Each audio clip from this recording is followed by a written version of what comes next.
आप देखो, बचपन से हम सब सिकंदर का नाम सुनते आ रहे हैं। सिकंदर का नाम सुनते ही दिमाग में, ज़हन में एक पिक्चर तैयार हो जाता है। वो पिक्चर होता है एक शक्ति, साधन, संपन्न, बाहुबल का प्रतीक का आदमी एक हमारे दिमाग में दौड़ने लगता है, भागने लगता है कि सिकंदर का मतलब ही होता है शक्ति, समृद्धि।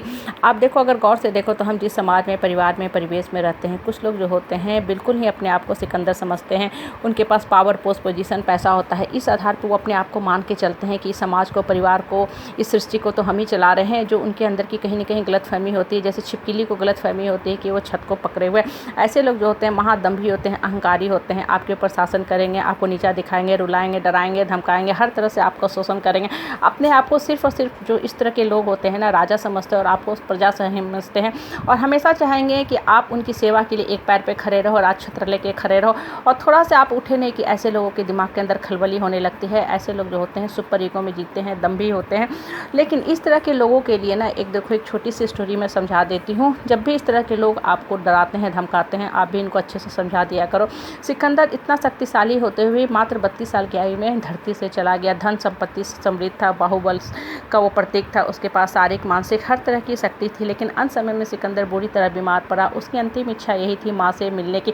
वो भयानक रोग से ग्रसित हो गया। माँ से मिल के वो अपने गलतियों के लिए माफ़ी मांगना चाहता था।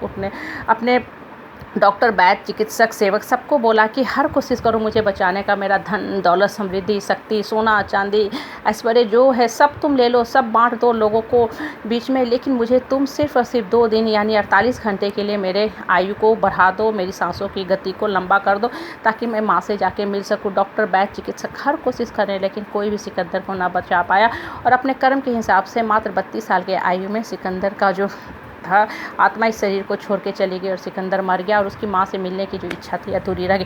देखो, ये तो छोटी सी बात है, अगर गौर करो तो हमें जीवन की कितनी बड़ी शिक्षा देता है। हम लोग भी जिस समाज में, परिवार में रहते हैं, कुछ लोग को अपने पावर, पोस्ट, पैसा, जड़, जमीन, संपत्ति का इतना घमंड होता है, वो मान के चलते हैं कि इस परिवार के हम ही सिकंदर हैं, हम जो कहेंगे लोग मेरी हर बात मानेंगे। उनके इससे सुपर ईगो को सेटिस्फैक्शन मिलता है और कहीं ना कहीं आप और हम उनके सामने झुकते भी हैं, नतमस्तक भी होते हैं। इनकी बातें जो रुलाने वाली होती हैं, हम इन्हें जवाब नहीं दे पाते हैं, अंदर से घुटते रहते हैं। क्योंकि हमें लगता है कि वास्तव में अगर हम इनसे दूर हो जाएंगे तो हमारा पहचान चला जाएगा। इसलिए इनकी छत्र छाया में रहना हमारे लिए ज़रूरी होता है और हम इनकी गलत बातों को भी समर्थन करते जाते हैं। लेकिन इस तरह के जो भी लोग होते हैं ना, आप अपने आत्मबल को मजबूत करो, अपने अंतर्मन को स्ट्रांग करो, अपने मनोबल को स्ट्रॉन्ग करके सही समय पे सही लोगों के बीच में सही शब्दों में जवाब दे के बता दो कि सिकंदर से ज़्यादा स्ट्रॉन्ग तो आप नहीं हो। सिकंदर का क्या हासिल हुआ। इस तरह के जो भी लोग होते हैं ना, देखो बहुत ही सुंदर भविष्यवाणी करते हैं। अपने जीवन का स्क्रिप्ट कभी नहीं लिखते लेकिन दूसरे के जीवन का बड़ा ही परफेक्ट स्क्रिप्ट लिखते चलते हैं। आपको हमेशा कहेंगे आपको कौन पूछेगा। जैसे लगता है कि सृष्टि के कर्ता धर्ता यही है, भगवान ने इन्हें ही अपना देवदूत बना के भेजा है सब लोगों का टेक केयर करने के लिए। इस तरह के जो भी लोग होते हैं ना, हमेशा देखोगे इतने अहंकार में, घमंड में, इतने अंधे होते हैं कि दूसरे को हमेशा नीचा दिखाते रहते हैं। इस तरह के स्नेकी पीपुल जो होते हैं ना, ओछे प्रवृत्ति के लोग होते हैं, हमेशा इनसे दूर रहो। और देखना, इस तरह के लोगों की जो सबसे बड़ी कमजोरी होती है वो होती है जोर जोर से बोलना, चिढ़ाना, लोगों को डराना, धमकाना, क्योंकि अंदर से कहीं ना कहीं ये बिल्कुल ही खोखले होते हैं। रावण जो था बहुत चिल्लाता था, दुर्योधन भी बहुत चिल्लाता था, क्योंकि ये जो रावण, दुर्योधन, जयद्रथ, जरासंध, कंस के प्रवृत्ति के लोग होते हैं ना, अंदर से खोखले होते हैं, हॉलो होते हैं, क्योंकि इनके अंदर में ना श्री कृष्ण बैठे नहीं होते हैं। तो सिर्फ और सिर्फ ये निगेटिव शक्तियों का सहारा लेके आपको कंट्रोल करना चाहते हैं और अंततः अपना ही परिवार का विनाश करते हैं। रावण का कहीं मैंने पढ़ा था कि 1 लाख पुत्र, 1 लाख पोता और नाती था, सबको उसने युद्ध में झोंक दिया। दुर्योधन ने अपने पूरे कौरव का ही वंश का ख़त्म कर दिया, खात्मा कर दिया।